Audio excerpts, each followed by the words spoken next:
Donc au jour d'aujourd'hui, les semoirs qu'on a sur le marché français ont évolué depuis les premières heures, puisque en fait depuis 2000, où un engouement sur les techniques simplifiées a été de plus en plus important en France, on a vu arriver à l'époque, c'était des semoirs mécaniques assez basiques, et au jour d'aujourd'hui on est avec des semoirs qui ont une large gamme de choix, des semoirs soit avec des distributions volumétriques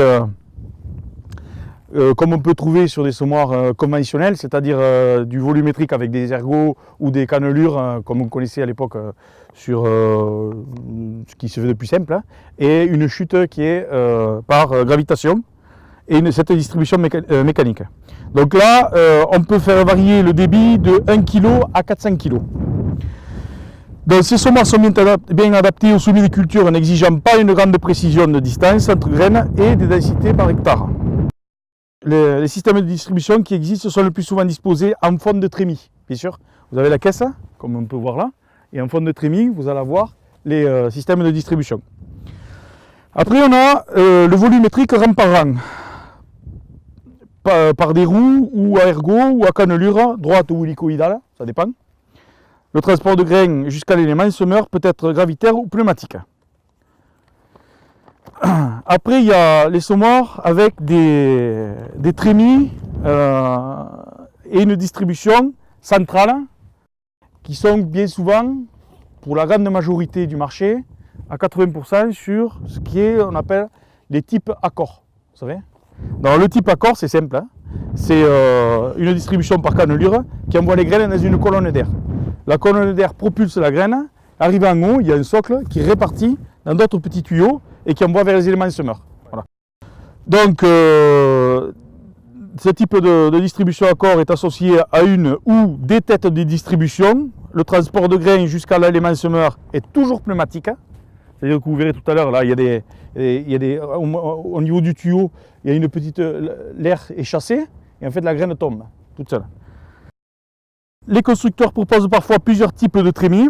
Alors ce sera, comme il parlait ce matin, Frédéric Thomas, avec des localisateurs, on peut y mettre de l'engrais pour faire de la localisation d'engrais, de la semence, des petites graines ou des fois dans certaines situations de l'antilimace. Mais uniquement d'écoulement gravitaire. C'est-à-dire que l'antilimace, il n'est pas mis dans la colonne d'air, il est à côté. C'est une distribution parallèle. Voilà. Donc, dans un semoir, comme on l'a vu, vous avez la trémie. Si on fait le cheminement de la graine, on part de la trémie, distribution, et c'est parti dans la ligne de semis. Dans la ligne de semis, c'est à mon avis un des éléments les plus importants quand vous allez pouvoir, quand vous regardez des semoirs, que vous voulez investir sur des semoirs. Dans l'élément semeur, peuvent être montés sur un bras ou sur un parallélogramme, on va le voir tout à l'heure. On a les deux cas, en plus ça tombe bien. Sa pression au sol peut être réglée indépendamment ou pas. L'espace entre lignes de semis est compris entre 16 et 20 cm, mais c'est ce qu'on retrouve sur les semoirs à blé classiques. Et pour les semoirs de semis direct, les éléments semeurs sont constitués de 3 dispositifs, très importants.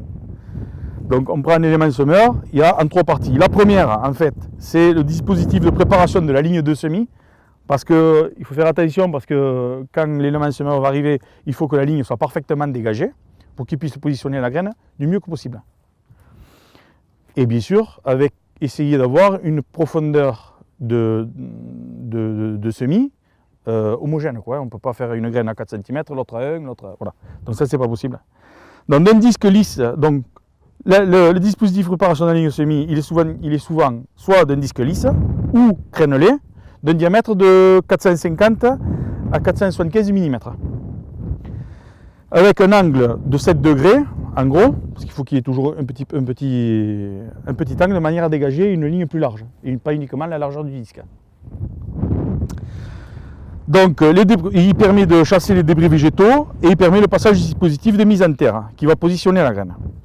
Ou, deuxième possibilité, d'un disque ondulé ou gaufré, qu'on appelle, qui a les mêmes fonctions que le disque lisse à vitesse élevée. Parce que lui, en étant gaufré, c'est-à-dire un disque gaufré, c'est quand on le regarde de derrière, un disque lisse, il est bien rectiligne, et quand il est gaufré, en fait, il fait comme des zigzags un peu. Et ces zigzags, avec la vitesse, permettent de faire de la terre fine. Donc le dispositif de mise en terre, très important. 3 possibilités. Donc d'une rasette réglable en hauteur accolée au disque semeur qui accompagne et positionne la graine en fond de sillon. Je pense que c'est le système Orensan, enfin, le système de ce semoir-là. Donc là, c'est simple, vous avez le disque ouvreur, il y a la descente du tuyau et il y a comme une espèce de petit socle qui est accolé contre le disque ouvreur et qui positionne la graine. Voilà. Ou alors, vous avez la possibilité de disque en V. Donc là, c'est deux disques qui sont accolés avec un angle d'ouverture qui tourne et la graine tombe par le tuyau qui descend, la graine se positionne au niveau des deux disques. Donc les doubles disques sont de même diamètre, ou il peut y en avoir de diamètres différents, ou des fois ils sont un poil décalés. Voilà. Les deux derniers montages ont pour objectif de favoriser la pénétration et limiter l'ouverture du sillon. Bien sûr, parce que si on ouvre le sillon, il va falloir le fermer derrière. Ça, c'est obligé. Et depuis quasiment une dizaine d'années, il y a de nouveaux semoirs qui sont arrivés sur le marché et qui ne sont plus des semoirs à disque, mais des semoirs à soc. C'est ce qu'on appelle souvent des semoirs à soc à T inversé. C'est souvent des semoirs qui sont issus du monde de l'élevage. Pourquoi? Parce qu'à l'origine, ils servaient pour les sursemis de prairies. Et donc ces semoirs ont été adaptés aux semis en grande culture. Le dispositif de rappui, donc derrière en fait on a ouvert, on a semé, maintenant il faut fermer le sillon. Donc ça c'est ce qu'on appelle un dispositif de rappui. Le dispositif de rappui, il peut être fait en plusieurs phases.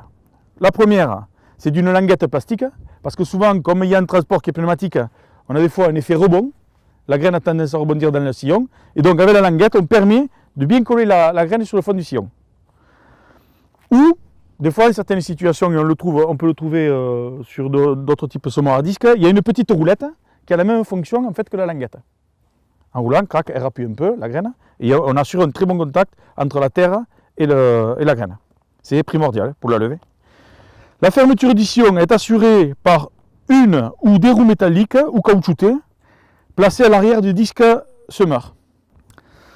Donc sur les montages avec des roues sont positionnés sur la ligne de semis, elle assure aussi le contrôle de la profondeur. Positionnée en biais, elle permet de refermer uniquement la ligne de semis. Donc montage avec deux roues sont montées de part et d'autre de la ligne de semis. Celles-ci peuvent être lisses ou munies de dents pour faire de la terre fine.